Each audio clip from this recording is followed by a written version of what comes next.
કે સંગે અતિરે સખી 36,000 તો 36,000 સખીઓ આવી છે જાગણી બ્રહ્માંડની અંદરમાં અને બધી પન્નામાં એકાઈ ભેગી થઈ પછી પરમધામ જવાનું છે તો 36,000 કેવી રીતે બ્રહ્મ સૃષ્ટિ તો 12,000 હતી ને પરમધામની અંદરમાં 12,000 સૃષ્ટિ હતી રાજ્ય શ્યામાજી હતા અને અક્ષરધામમાં હતા અને મહાલક્ષ્મી હતા પણ ઈશ્વરી સૃષ્ટિ 24,000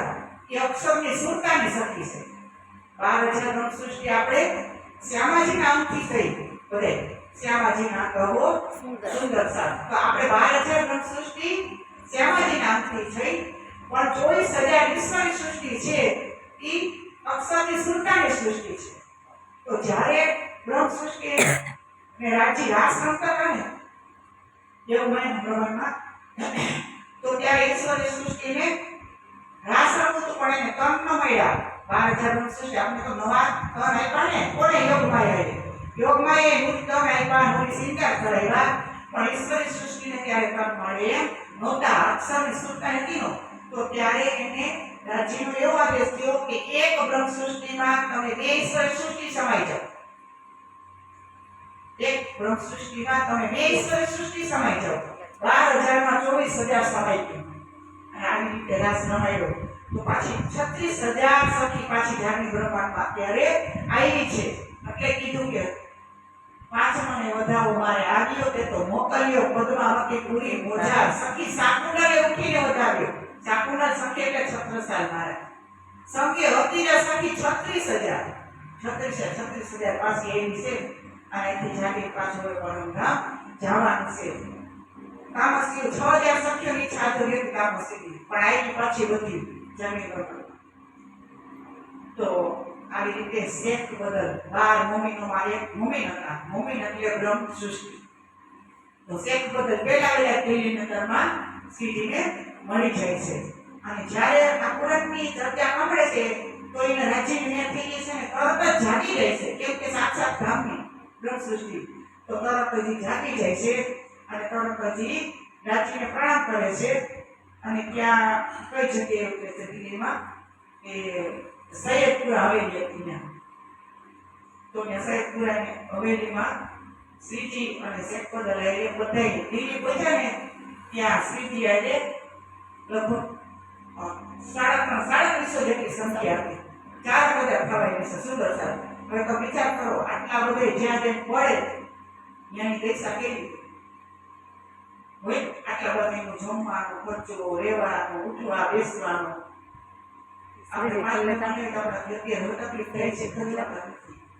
તો એ દિલ્હીમાં ગયા પછી સૈયદની હવેલીમાં ત્યાં રોકાણા 6 મહિના ત્યાં રોકાણા પછી સીધી હવે વિચાર કરે છે કે હવે આપણે અહીંયા શું કામ માટે આવ્યા છે દિલ્હીમાં સાકુમાની વાસણાને જગાડવા સાકુમાર એટલે ઔરંગઝેબને જગાડવો છે દિલ્હીની ગાદી રાજધાની પર છે તો હવે આપણે એના ઉપર કંઈક વિચાર કરવો પડશે જગાડવાનો તો એણે વિચાર કર્યો કે હવે આપણે આ સુંદર સાથમાં જે મહિલા છે અને વૃદ્ધ માણસો છે ને એને આપણે એક જગ્યાએ રાખીએ પછી આપણે જાગણી કરી એટલે એ કરે બાકી બધી મહિલા હતી કેટલા વૃદ્ધ હતા બધાને ભેગા ક્યાં ફેરવવા તો આવી રીતે વિચાર કરે છે દાદાશ્રીની એવામાં ત્યાં એને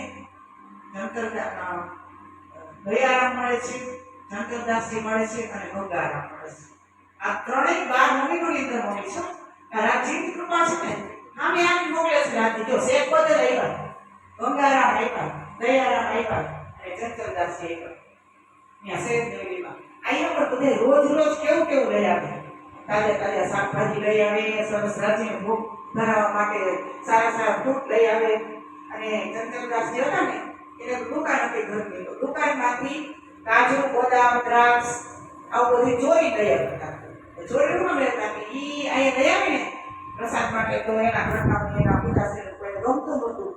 અને આનું લઈ આવતું એટલે એને ઈ ચોરી લઈ આવતા તો આવી રીતે જો શેખ બદલ પડી ગયા જંતરદાસની ગંગારામ દયારામ આ ચાર ભૂમિનોની અંદરમાં છે નામ હવે શ્રીજીને તો આવડેલું થઈ ગઈ તો રાજ્ય મોકલ થઈ છે ને બધે ભેગા મળી ગયા તો આવી રીતે બધે મળી જાય છે ને એવામાં રોજ ચર્ચા પ્રવચન ત્યાં ચાલુ થઈ ગઈ છે. એવામાં રાજજીને હસી કરવાનું મત થયું. કોઈ સખીની અત્યારે રાજજીને મારી હસી કરી હતી ને તો મારીએ કરી દીધી. કેમ કે રાજજી ખુશખુશાલ છે, એ ગમે એ સખીની હસી કરી હોય. અને આપણે જો પરમધામમાં રાજજીને જન્મમાં આપણી વરાતા બેઠી છીએ ને તો ત્યાં આપણી આત્મ જાગશે ને તો પેલા તો આપણી હસી થાય.